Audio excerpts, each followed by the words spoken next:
I would like to acknowledge that I am situated currently on the Treaty 7 territory, the traditional and ancestral territory of the Blackfoot Confederacy, Kainai, Piikani, and Siksika, as well as the Tsuut'ina Nation and Stoney Nakoda First Nation and the Métis. My name is Anita Lafferty, Nagadagandi.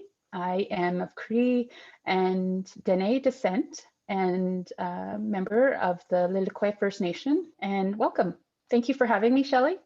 You and I met on a webinar, a community-based researcher webinar, and it was the first time that I had ever gone to a community-based research webinar. I didn't know what to expect, and then right away when you introduced yourself and you said you were from the Northwest Territories, I was really excited because I haven't spoken to very many researchers from the North. It was like total coincidence, but again, creators always there bringing us together for some reason.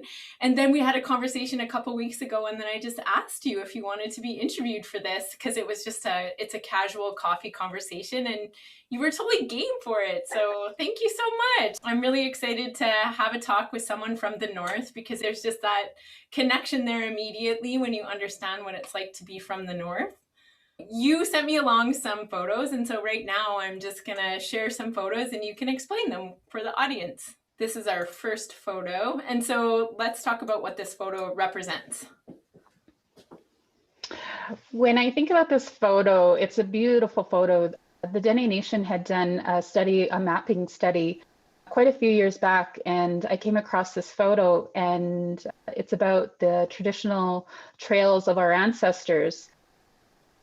My grandfather on my mother's side is Dene, and he was a trapper and had taught many of the people in the North about the land. And as I got to know him through the research that I'd done, because he had passed when I was 5, I really started to think of my own life and where I had lived. And I have lived in many places. My dad was from Saskatchewan, my late father, and so I grew up in many different landscapes. I was born in British Columbia, Terrace, BC. We had traveled from there to Edmonton, Alberta, and Esquatchie-Waskahigan. And from there we moved to Saskatchewan. And then we moved back to Alberta and then into BC. And I lived in Yellowknife and I lived in Hay River. So I lived in many landscapes, and I think of my life as one of those cartographers, those original mappers that mapped the landscape as well. This picture really resonates with how I grew up and the many landscapes that I've lived and traveled in and have been fortunate enough to learn from. And so when I see this image, it really reminds me of that. It reminds me also of the strength that my ancestors endured and all of the places that they traveled. And as I research into myself and my own identity and my kinship relations, I'm finding that my ancestors came from many different landscapes in the North, not just Lilekwe. And so I'm really honored and feel privileged to know this information. And I really encourage others to find those ancestral trails, because that's a part of who we are and our identity. And so it's really helped me in my own journey and my own path as I understand who I am as a Dene Cree woman on this journey. And I'm able to now take that information and bring it to my own daughter, who will have that understanding as she goes through her own journey. So speaking of kinship relations, show a picture of your relatives, of your kin. So maybe you can just explain who everybody is in this photo. The woman in the blue with the blue scarf is my late grandmother, Elizabeth Lafferty, Ni Tonka. She passed a few years ago at the age of 93, and these are all of her siblings. This is about 10 years ago. So my grandmother and her siblings grew up in Willow River area, and from there moved into Fort Simpson, or Lilekwe First Nation area. And so many of them have passed on. I love seeing this picture. There's just so much knowledge there. I've learned so much even in my own researching.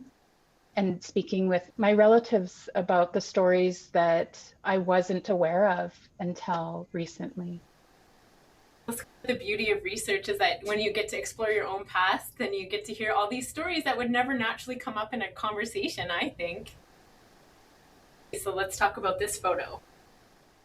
The gentleman in the center holding the baby is my late grandfather on my father's side, and he's actually holding my father when he was a baby. And this was taken in Battleford area. So my late grandfather was from the Battleford area. And that's why we lived and resided there in my early years, probably from the age of 5 till about the age of 12. So I lived there for quite a few years in that area, Treaty 6 territory. The next photo that we're going to look at, or did you want to go with this one? Sure, we could start with that one. This was actually part of a project that I had for a course that I had taken. I had taken this course with Dr. Dwayne Donald and Elder Bob Cardinal from Enoch First Nation in Treaty 6 territory. My research is from the University of Alberta. I don't know if I mentioned this earlier, but I'm a PhD candidate in secondary education, and my specialty is in Indigenous curriculum perspectives. My methodology is narrative inquiry, and I'm actually specifically looking at Dene ways of knowing on the land. And so with narrative inquiry, it's a methodology, to quote Jean Clendenin, it's the study of human lives, honoring lived experiences as important knowledge and understanding. And so with that, it's really understanding our stories. We all come with experiences. You and I have experiences of being in the North, and we know what that means. Just like you were mentioning earlier, that was so wonderful to meet someone from the North, and right away, because there's that magnetic connection almost when you meet someone from the North. And when you have that connection, you have that shared understanding of what it feels like to be in the North, those same shared experiences. However, when we look deeper into experiences with narrative inquiry, we're actually looking at this phenomenon of the silences and the gaps in our experiences. For instance, I work a lot with school experiences and youth and curriculum making. And so when I think about our stories and I think about our experiences, I'm thinking deeper into what that means for our young people, for our teachers, for curriculum, and how we can change those ways. This picture was actually about a course that I had taken, like I mentioned, and it was a year-long course. So we had actually started in the summer and we went all the way until the following spring. And we would meet once a month. And the course was about our holistic relationship with the land. And part of that process for us was to choose a place that we really connected with, that resonated with us, and to visit it often as we could, and to write about it, and to learn about that process. And so this came about because I actually would visit the North Saskatchewan River. Being a person from the North, the water is always present in many of my encounters with the land. And so, of course, the North Saskatchewan River really resonated with me. And so I had visited often. And this was just a formation that I had done one day and just thought about my own relationship to the land and how I felt like if you look at the formation, the center rock would be myself. Like I felt like I was surrounded, and as you go out, the image goes, I don't know if you could see the image, there's a rock formation that goes towards the water and to the land and to the water. Throughout that course, it was just really nice to be able to be in a classroom space that was in a sense decolonized, because there was no set format, there was no set plan, or it was very organic in the learning process. And it was, for me, very life-changing in my journey and thinking about curriculum and thinking about my process in the PhD program and in this westernized institution, and how I can look at it in a way that honors the old that I understand, looking back at the ancestral ways and bringing that forward into a new way so that our young people can be successful in their journey. This course has really been life-changing for me in terms of how I think about curriculum. Okay, I'm going to go on to the next photo, which also is connected to your rock formation. This is actually one of the buildings that were on the land of Elder Bob Cardinal. And so that's where we would actually meet. We would meet in Treaty 6 territory every month.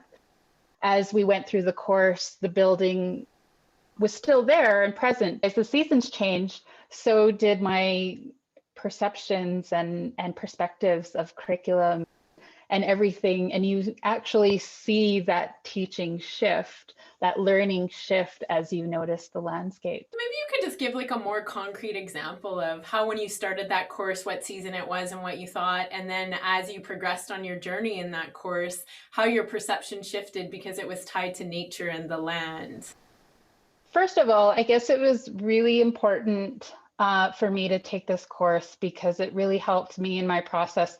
We had actually started in ceremony in the course, which for me is important because in the work that I do, and especially as I'm connecting to the land, I understand the importance of protocol and honoring that relationship, because for me, the land is the proper noun. It's something that's living, and I honor it in the highest ethics as I would a human. When I think about that process, I'm really grateful that I was able to learn alongside an elder from Treaty 6 territory and a professor who understood this. And so I learned a lot in that process. And when I think about that experience, I think about how I had actually made lifelong friends in that cohort as well. So I still connect with them. We still talk on a regular basis and we still connect. And it's really important to have that because that's our relationality in the experience. And we have this shared understanding of being on that land and learning alongside so many wonderful people that were part of that experience. And so for me, I resonate that really well in the work that I'm currently doing. And so the picture and the image of this landscape is for me very heartwarming, and I'm very humbled by the experience, and I honor them with great respect. I'm going to go on to the next photo. Was this part of your course as well? Creating this? And what is it exactly? This is my rendition of the Dene Zhatie 13 moon calendar. For me as well, I did not learn my language. My mother speaks it fluently, but she didn't speak it to us very much growing up. Partly, I think, because we grew up in Saskatchewan, which there was probably not a lot of other Dene speakers around, and partly because of historical impacts. My mother attended day school, so I understand those impacts. I did learn some words, of course. I learned the numbers and so forth, but also part of the process for the course that I just talked about was thinking about the moons. And so I really thought about the moons throughout that process in that course. I spoke a lot about it in the work and the writing that I did.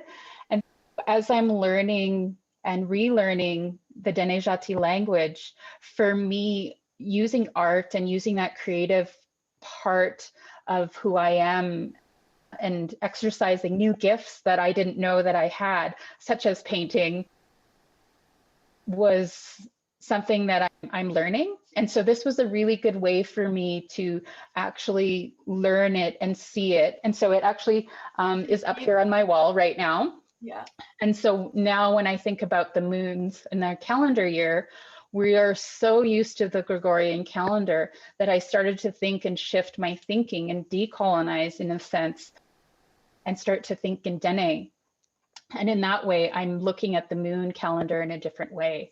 And so if you look at the picture itself, there's 12 moons here, and then you've got a center piece here, and there's another 12 set of stones in the center. And that's the 13th moon, because as we look in our calendar year, and so it's constantly shifting, and that's where the 13 moon comes in. And so each image is actually an image of the meaning of the moon. And so we are currently in the windy moon. And so February would be our windy moon. And you'll see, like right now, I'm in Treaty 7 territory. So I'm in the Chinook area, but even in the north, you'll see the wind more during this moon and during the month of February. And so that's why it's called the windy moon. Because of what you do in research, which is you're connecting to the land all the time, I just want to know how you do that on a daily basis and have a relationship with the land, because I think people are so curious. What does it mean to connect to the land? And it's more of a spiritual process than anything. So maybe you could just talk about that in your daily lived experience. It's been a journey throughout my life. I grew up also trapping alongside my mother. And for me, I write a lot about my matriarchs. And in my work, I speak to my Dene heritage and culture because this is the heritage and culture that I grew up with around my matriarchs. It was much more prominent. And unfortunately, due to history, my father's side, the Cree, he was not informed because of the history, the very horrible history of that. And I grew up a lot with the teachings of the Dene ways of knowing from my matriarchs, my mother, my grandmother, my aunties. I come from a family full of matriarchs and women, mostly women, a lot of female cousins and aunties.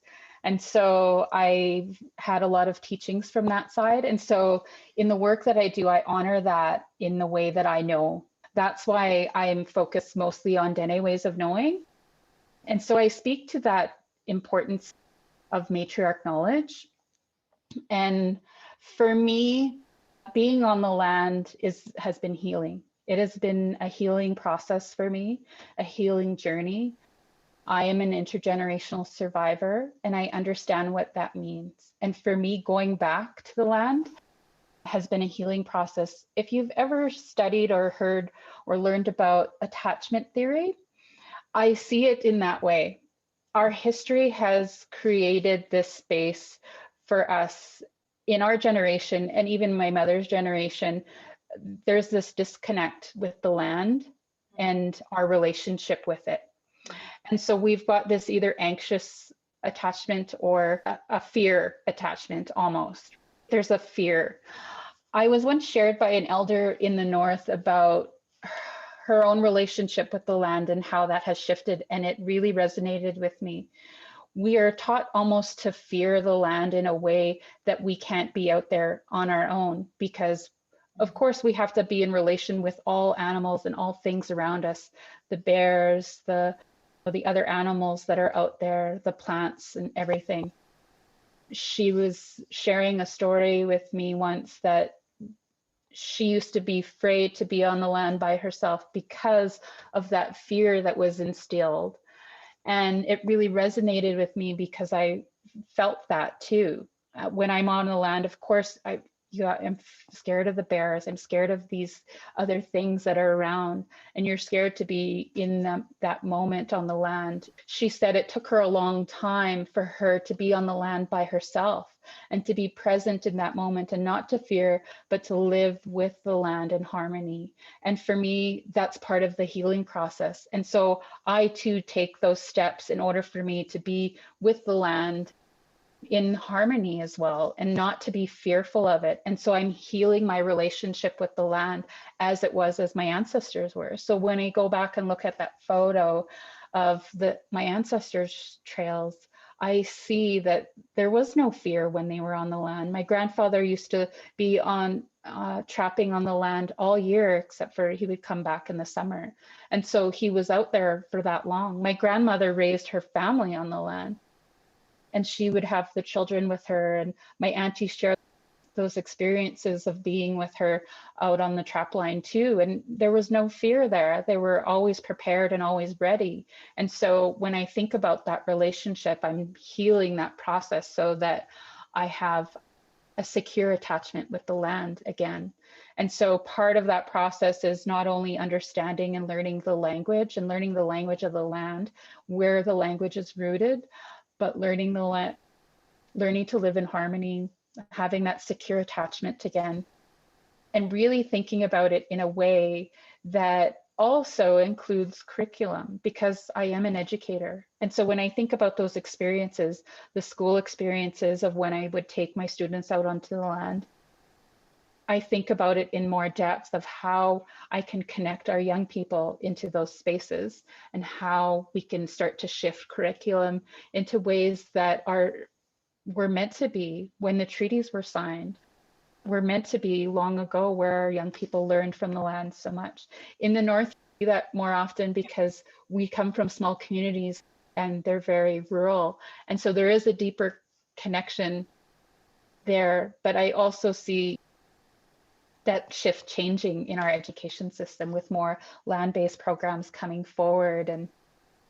And so when I think about those programs and the opportunity for our young people to visit the land and to see it in a different way, I'm thinking of that process, and I'm thinking of that healing journey as well, because in essence, we all need that. And I know throughout the globe, there's that connection that people have to the landscapes that they're from, and to really honor it and cherish it. That's been a huge part of my journey. All the images that I've shared with you about the land are part of that process. It's part of that healing. It's part of me connecting spiritually to the land and thinking about it from different perspectives. And so maybe we can start back, like when you used to teach children as an educator in the classroom, and then how you went on this long academic journey, and now you're close to getting your PhD. And this is a lifetime progression of educating children, front lines, to going into academia and using all of this knowledge and healing your relationship with the land to create curriculum that is going to eventually connect youth to the land and have that connection that their ancestors had at one point. So can you just start back in your journey when you were teaching school? Sure, absolutely. I actually started on my educational journey late. First of all, I graduated high school in Edmonton at Jasper Place High School. And from there, I didn't know what I was going to do. I actually ended up working at an optical shop. And at that time, there wasn't a lot of First Nation people working in an optical shop, or I never came across very many. I had a wonderful boss, and I wasn't ready. I didn't know what I wanted to do. I actually didn't really know much about post-secondary. I wasn't very well informed, and that due to many other things that transpired in my life. I was actually one of the first people to go to post-secondary in my family. And that was just by happenstance, is meeting the right people along the way. So I really honor them in that process because they are part of my journey as well. I ended up going and taking Native Studies, and I started there in that faculty. And that's where I actually learned a lot about our history. And it was very hurtful. It wasn't a process that was comfortable for me, because there was a lot of questions that were answered and questions that didn't feel good at the time. And I was really young when I went and did Native Studies. And so I ended up actually leaving that part, and I took microcomputer specialist at the time. And that's when computers were first coming out. And so I learned a lot about computers, and I got some really wonderful jobs out of that. And I ended up working in the North. I worked for the GNWT. At the time, I worked for the premier at the time, who was Dene K'ee. And it was such a beautiful experience. And I honor it and treasure those moments, because I felt at home there. I felt like there was such a wonderful feeling seeing all these beautiful Dene people in government who were making changes, making positive changes. And I felt like I need to continue on my education. And so I returned back to school. By then I had had my daughter, and I returned back to school, and I was actually going to go into nursing at the time. So I've had quite the journey. And so I took my first 2 years of nursing, and it was very competitive. It's a very competitive program to get into. And so as I was doing that, going through the courses, I actually volunteered a lot in the school systems. And so through that volunteer work, I realized that my heart was with the young people. And for me, I started to think of myself in that teacher role. And so I shifted into education. And I have a bachelor's of elementary education. But the funny thing is, when I graduated, I actually got a job as a high school teacher. Okay. And so I ended up in a high school. I was Indigenous graduation coach with Edmonton Catholic schools for quite a number of years. I had a wonderful boss, the principal McDonald, who really encouraged me and helped me see how the school systems are run, and how having that ability or that mindset to think of change, and who honored that in the work that I was doing as working with the young people who were mostly Indigenous students in an urban setting. And so part of that for me was taking them out onto the land. And so some of the things that we would do is take our students out onto the land for three days, and they were 3 full days of being on the land. And it wasn't like focused on land-based per se. It was focused on leadership. It was focused on peer mentoring. It was focused on connecting to their identity. So we would do all sorts of things. Some of the things we would do is we would have a community member bring in a deer, and they cut up the deer. And then I started to think later that, wait a minute, this is biology we're doing here. And my students who were back in their schools just did not want to connect to biology or go to the class. But I thought, wait a minute, what if we brought that out here onto these land programs that we were doing? And so I started to think even deeper into that. I ended up doing my master's in leadership and management at Royal Roads in education. And I completed that because I also wanted to have a sense of how our school systems are running, because we have these hierarchy school systems that really, for the most part, don't do our schools, our young people justice. And so how can we think of schools in a way that honors our ancestors, honors the knowledge that they need to know in a way that they can learn who they are and their identity and return back to that place that honors that, but is also encouraging, of course, the core content that they need to be successful in the Western world, in academia and so forth. I started to think of our school systems. And so that's why I took my master's in educational leadership. It was just the people that I had met along the way that encouraged me. I started that process into thinking deeper into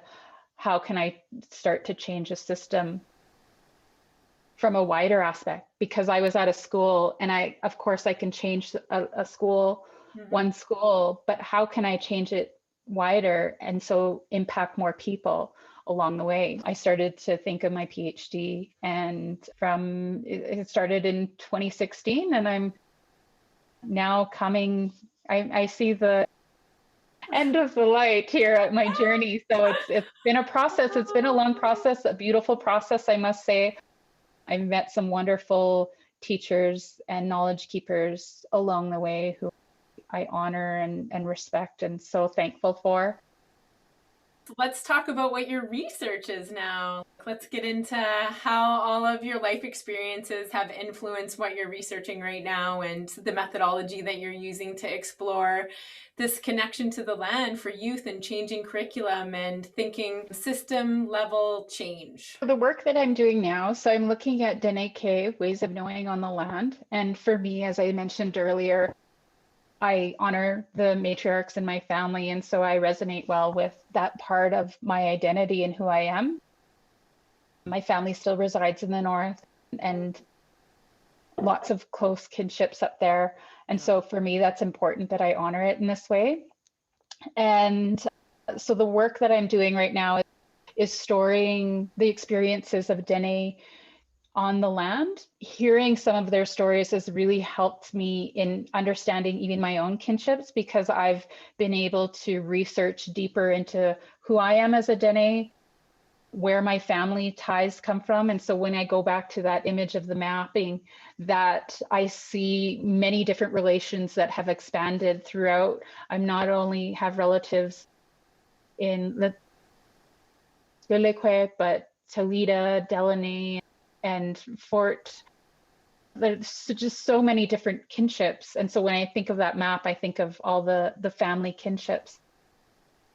But I'm also thinking about healing and that process, because a lot of the stories that are coming out of their experiences are about that healing process and how the land experiences really resonate with my participants as they experience and think about those stories of being on the land. And so as those stories start to unfold, there's an interweaving of stories that intersect. And then I start to think deeper into my school experiences and their school experiences. And then I start to think even deeper into curriculum and how we can start to shift curriculum into those experiences in a deeper sense. I think it's like a really exciting time in Northern research, and I'd love to hear what Northern researchers are doing to help their communities. And I'd love to hear about the different ways that we've adapted to COVID times, because a big part of doing Indigenous research is being in person and having that in-person connection. But what I'm trying to do with this research series by hosting Indigenous researchers and talking about our research is to show people that we can still connect online, we can still connect virtually and have a really deep conversation and think of different ways where we can decolonize and indigenize online spaces so that Indigenous co-creators of our research feel comfortable, or like you and I, we're getting to know each other through pictures and through kinship relations. Is there anything about the research process that you've undergone that you'd like to share with our audience, just about any of the challenges or barriers that you've had trying to do your PhD? Of course, with anything, there's always challenges, but there's also triumph. I've learned to take everything in stride and to really listen, because for me, in my journey, no one said to me, go and do your PhD. It came in an organic way where I'd met a person, and through prayer or through talks, the message had come indirectly. And so I really listen when I'm with people, and you'll never know where that unexpected teaching will come from. There's going to be challenges with anything that we do as Indigenous people. There's always a challenge, and to overcome it and to know that there's people out there to support you. I'm here, my door is open. That's the way I was taught to help each other. I didn't get to this far in my journey alone. And so I honor and respect all my teachers and knowledge keepers who have helped me through this journey. I think we're learning to adapt right now, and that's what our ancestors did. They've gone through pandemics and we're still here. And so to know that we can create these spaces, even whether we're online, I'm really happy and honored to share my own story here. So thank you, Shelley, for inviting me.